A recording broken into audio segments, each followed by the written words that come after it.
Este 8, 9 de febrero y el 1 de marzo se va a llevar a cabo el segundo encuentro nacional de educación que va a elaborar propuestas para el retorno a la presencialidad, ¿no?, próxima que ya estamos por realizar. Vamos a conversar sobre este tema con la señora María Amelia Palacios. Ella es presidenta del Consejo Nacional de Educación, para que nos comente de qué se va a tratar o qué temas importantes van a tratar en esta conferencia. ¿Qué tal? Señora Palacios, buenos días. Bienvenida a Canal N. Muchas gracias, Katia. Buen día y gracias por la oportunidad de conversar sobre el próximo evento nacional del Consejo Nacional de Educación. Claro, el tema principal, sin lugar a dudas, será pues cómo afrontar el retorno a la presencialidad que ya se va a llevar a cabo a partir de marzo. ¿Cuáles son los demás temas, por favor? Coménteme. Sí, lo que ocurre es que el Consejo ha decidido que el tema central de este segundo Encuentro Nacional de Educación sea cómo retornamos a la presencialidad, mejorando las prácticas pedagógicas. El tema del retorno ha estado muy centrado en la agenda de los medios y en la opinión pública, en las condiciones materiales y la situación de las escuelas para el retorno a la presencialidad. Esa es una preocupación legítima, pero hay otra gran dimensión muy importante que se centra en cómo debe cambiar la enseñanza y el aprendizaje cuando retornemos a la presencialidad o a la semipresencialidad, que va a ser la modalidad probablemente más extendida en el primer semestre de este año. Y los maestros, tanto los docentes de educación básica como los docentes de educación superior, están demandando, tienen una serie de preguntas en relación a cómo van a organizar su enseñanza en un contexto totalmente nuevo para ellos, y sienten que no estamos conversando mucho sobre estas orientaciones. Y por lo tanto el Consejo organiza este diálogo, este encuentro con docentes de educación superior y docentes de educación básica, directivos, coordinadores académicos de ambas etapas del sistema educativo, justamente para conversar y decidir juntos y proponer juntos recomendaciones al país y al Ministerio de Educación en relación a lo que tenemos que cambiar en la pedagogía al retornar este año a el año escolar o el año académico. Claro que sí. Y desde su punto de vista, ¿cómo afectó la pandemia a la educación? La pandemia ha afectado el proceso de aprendizaje de muchos estudiantes. Se afirma, y es cierto, que tanto los niños como los adolescentes y los jóvenes en la educación superior han aprendido también fuera del sistema educativo. Pero hay algunos aprendizajes básicos, algunas competencias fundamentales para la vida que solo se obtienen con procesos sistemáticos de enseñanza y de aprendizaje.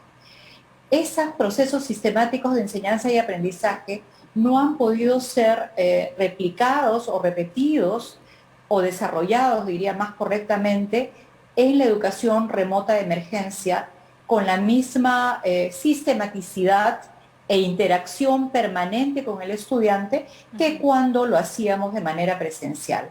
Entonces, no solo se ha perdido la posibilidad del contacto con el otro, de la discusión y el debate y el desarrollo del pensamiento crítico o el desarrollo de competencias tan importantes como la lectura, la escritura o el razonamiento matemático, sino esta posibilidad de aprender de los otros en una interacción intensa y también una interacción intensa con el maestro, con el profesor, ya sea de educación básica o educación superior, que es tan importante en un proceso de aprendizaje, ¿no?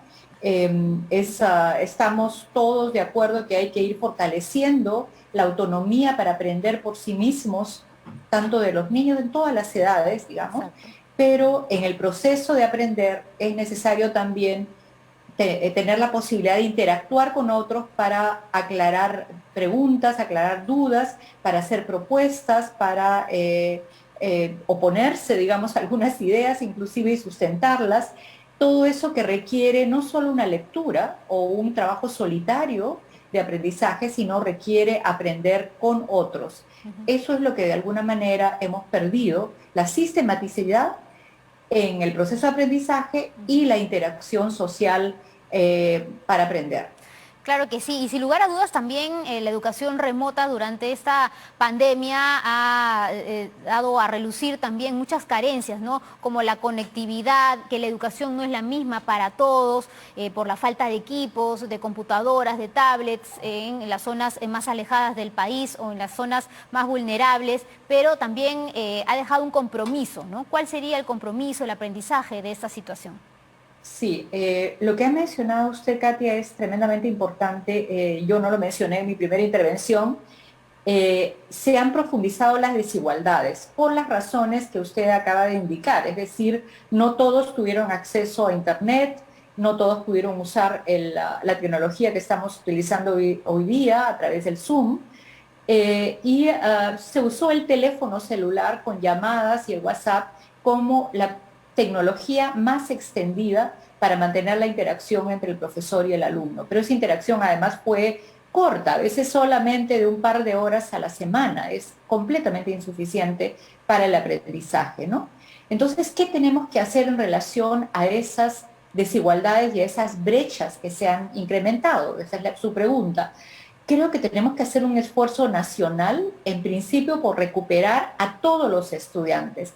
Se han desconectado no solo en la educación básica, se han desconectado mucho más en la educación superior, y es obligación del Estado y de las instituciones públicas en particular, porque son los estudiantes de las instituciones públicas los que en mayor parte se han desconectado, de recuperar a esos estudiantes. Cada institución, cada región y el Ministerio de Educación tiene que tener estrategias, como ha venido desarrollando el Ministerio de Educación, para reconectar o reincorporar a los estudiantes al sistema educativo y a la conexión con sus instituciones.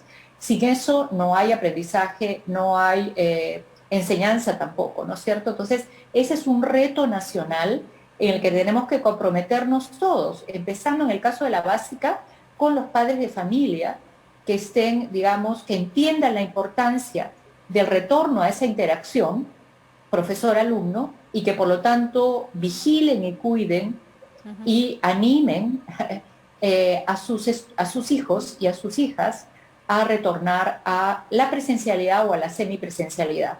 Y el Estado además tiene que dar condiciones para seguir avanzando en conectividad para todos los hogares, no solo en las Claro. escuelas, conectividad en los hogares. ¿Quiénes van a poder participar de este segundo encuentro este 8 y 9 de febrero y el 1 de marzo?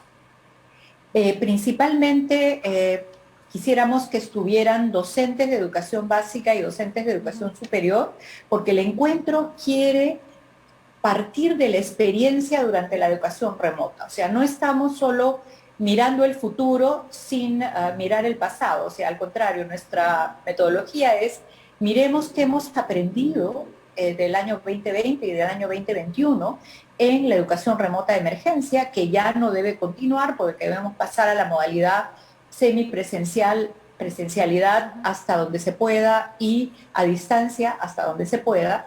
Esa combinación entre presencial y a distancia es la que vamos a inaugurar este año académico y este año escolar. Entonces, necesitamos escuchar a los profesores y a los directores, los encargados de la vigilancia, de la supervisión, del apoyo especialmente, y el acompañamiento a los profesores desde las instituciones educativas de educación básica como educación superior.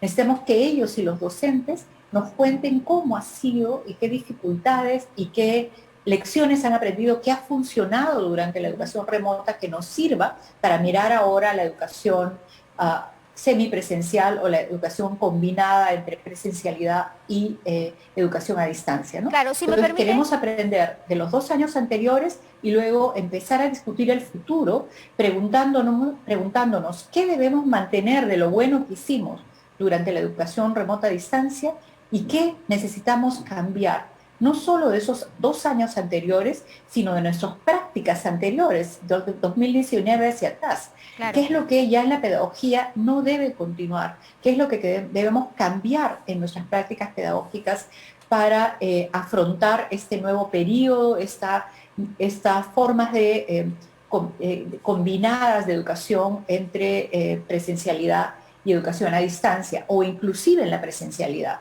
Si Claro que fuese sí. 100% presencialidad, que yo creo que va a ser difícil de hacerlo, ¿cómo hacemos para incorporar las tecnologías permanentemente en la educación presencial? Este es un evento virtual que va a empezar a las 5:30 de la tarde, el 8, a la misma hora, el día 9.